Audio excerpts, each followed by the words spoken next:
लेना होगा। यूजीसी जैसे काला कानून वापस लेना होगा। भारत सरकार मुर्दाबाद।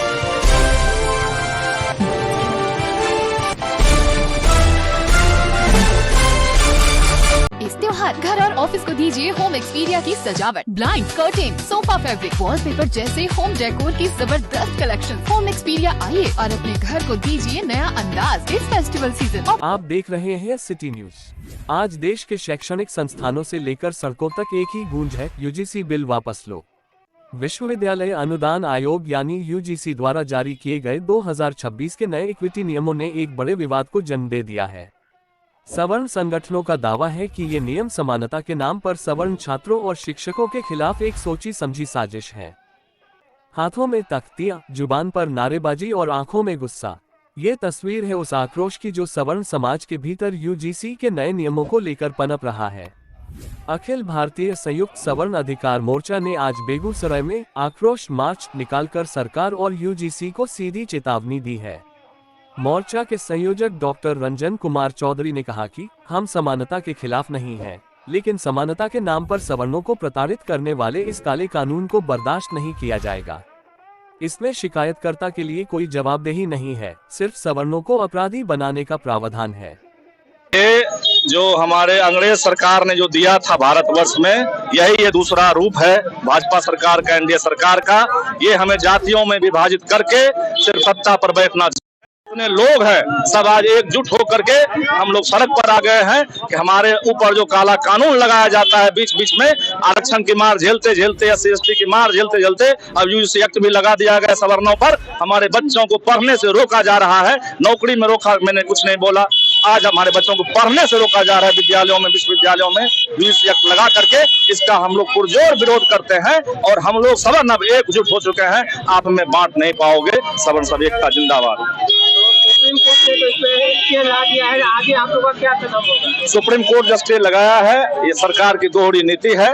पहले उन्होंने जातियों में विभाजित करने का प्रयास किया, सवर्णों को अलग थलग करने का प्रयास किया, फिर सुप्रीम कोर्ट से कह करके इस पर रोक लगा दी है। लेकिन 19 मार्च को फिर से इस पर सुनवाई होने वाली है और अगर हम लोग सड़क पर नहीं उतरेंगे तो ये निकम्मी सरकार, ये सवर्ण विरोधी सरकार हम लोगों पर यूजीसी एक्ट लगा कर रखेगी। इसलिए हम सब सड़क पर उतर गए। आखिर क्यों भड़का है सवर्ण समाज?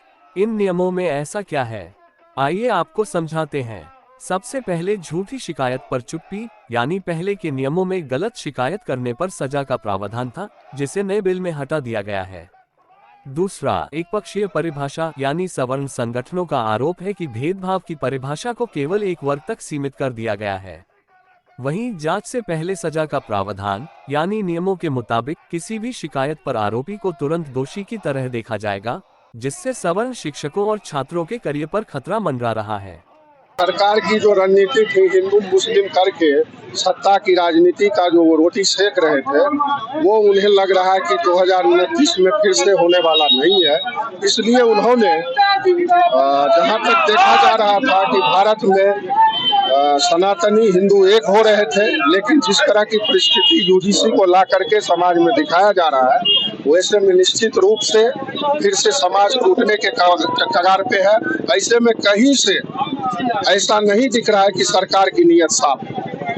सवर्णों की संगठन इसकी लड़ाई कहाँ तक लड़ेगी? वहाँ तक लड़ेगी जब तक ये कानून वापस नहीं। सवर्ण अधिकार मोर्चा के कार्यकर्ताओं ने साफ कर दिया है कि जब तक इस गजट को पूरी तरह रद्द नहीं किया जाता, उनका आंदोलन जारी रहेगा।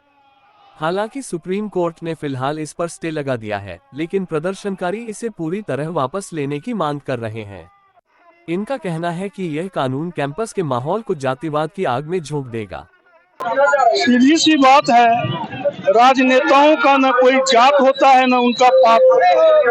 पहले उनका एक ही मकसद होता है किसी भी तरह से वोट और अपने वोट बैंक को मजबूत करना। सबसे पहले मुस्लिम और हिंदू इसको तोड़ा गया और इसके बल पर इन्होंने लगभग 15 साल का टर्म अब हो ही जाएगा, पूरा 15 साल पूरा कर दिया। अब इनके पास कोई मुद्दा नहीं है। अब इनके पास यही है जो हिंदुओं को विभिन्न जाति में बांट के, तोड़ के, आपसी वैमनस्यता फैला के किसी तरह से वोट लिया जाए और सत्ता का सुख ये लोग अनंत काल तक भोगते रहे। इससे ज्यादा इनका कोई मकसद नहीं है। इसीलिए एक रहोगे सेफ रहोगे हिंदू वोट लेने के लिए था। हिंदू और मुसलमान को अलग करने वाला वो एक नारा था। अभी क्या है जो ये बैकवर्ड, अब ऐसा माहौल दुनिया में है ही नहीं। सभी एक दूसरे के साथ बैठते हैं, एक दूसरे के साथ खाते हैं। किसी के दुकान पे अगर कुछ खरीदने जाते हैं तो कोई ये नहीं पूछता है जो आप ये सवर्ण का दुकान है या किसी बैकवर्ड का दुकान है। किसी भी दुकान से लोग सामान खरीद के अपना घर का उपार्जन करते हैं, काम करते रहते हैं। लेकिन जब तक इस तरह का नारा, इस तरह का काम नहीं करेंगे, जब तक एक जाति विभिन्न वर्ग और संप्रदाय में नहीं टूटेगी, तब तक ये वोट कहाँ से लाएगी।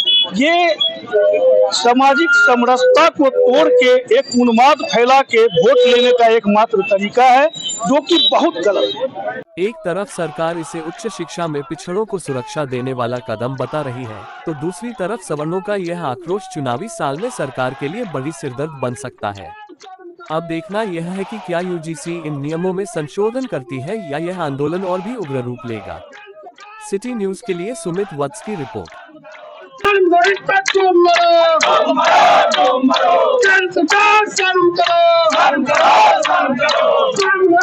बॉम्बे फैशन में लग गया है साल का सबसे बड़ा winter sale. Up to 50% off सभी ब्रांड्स के विंटर और रेडीमेड फैशन पर। मोंटे कार्लो ब्लैंकेट पर 40% off. Bombay fashion, Dak bungalow road, Bombay dresses, main road, Begusarai.